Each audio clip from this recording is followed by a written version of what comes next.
In Afghanistan, the kids threw rocks. Staff Sergeant Luke Fletcher watched 4 boys in the street take aim at an oil barrel and counted himself lucky that today, at least, they'd found another target. He didn't dislike kids. They were sort of cute under the age of 5, from a distance. The kids in Iraq used to tag after the Marine patrols hoping for handouts, candy maybe, or soccer balls, or humrats, humanitarian rations. A stone ricocheted off the metal barrel like a bullet, and 23-year-old Corporal Danny Hill, sweeping the bomb wand at the front of the column, froze. "Easy," Luke said. "It's just some kids throwing rocks at a—" Shit. At a dog. He could see it now, slinking in the shadow of the wall. Just another stray, abused, malnourished, obviously feral. Nothing he could do about it. The weak picked on the weaker. Yelling at a couple of 10-year-olds wasn't going to make them respect the dog or the law. The dog yelped. "Hey!" The word jerked out of him. His tone needed no translation. The boys scattered in a flurry of jeers and stones. Nothing Luke could do about that either. He and his men were here to provide training and support for the Afghan National Police, who would replace them.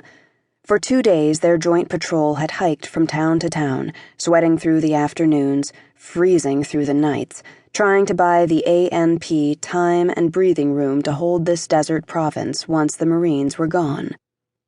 Sergeant Musa Habib, the Afghan team leader, met Luke's eyes. "You know they will be back." He meant the kids with rocks. Or he could have been talking about their fathers, their brothers, the Taliban. "You do what you can do." Luke glanced at the dun-colored mutt shrinking behind the barrel.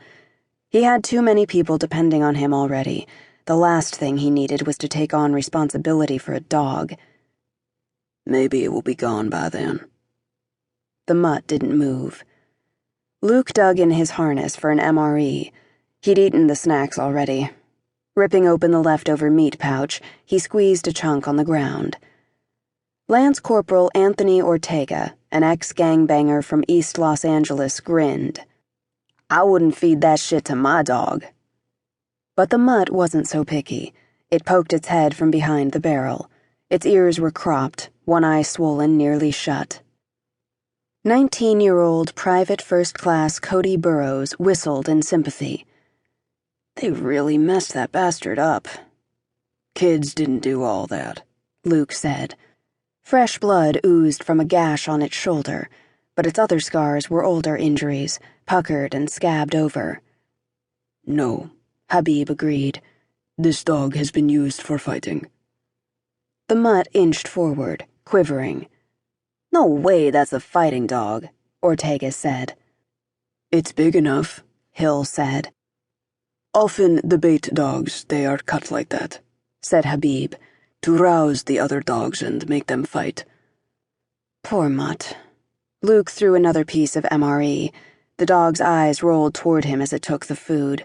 Its big, black-rimmed eyes made it look like a bar girl after a bad night. "Gee, Daddy, can we keep him?" Hill said. "She's a he-numbnuts," Farm Boy Burrows. "Look at her belly. She's gonna have puppies."